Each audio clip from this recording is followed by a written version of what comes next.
एक जुडी पालक, 2 टोमॅटो, 5-6 लसूणच्या पाकळ्या, लसूण, मिरची, शेंगदाण्याचे कूट घालून केलेली चटणी, याच्यामध्ये 1 चम्मच घाला, 1 ग्लास पाणी घाला आणि शिजत ठेवा. शिजायला ठेवल्यावर थोडे हलवून घ्या. भाजी शिजत आली की त्यात 1 मोठा चम्मच शेंगदाण्याचे कूट, चवीनुसार मीठ घालून ढवळून घ्या.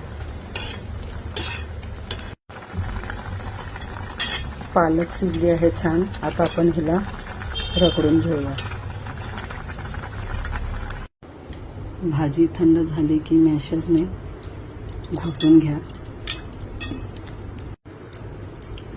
भाजी घोटून झाली आहे.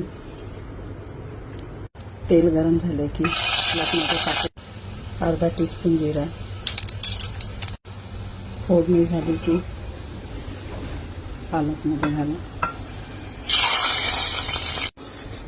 तयार आहे शेंगदाण्याचे कूट घालून केलेली पालकची पातळ भाजी.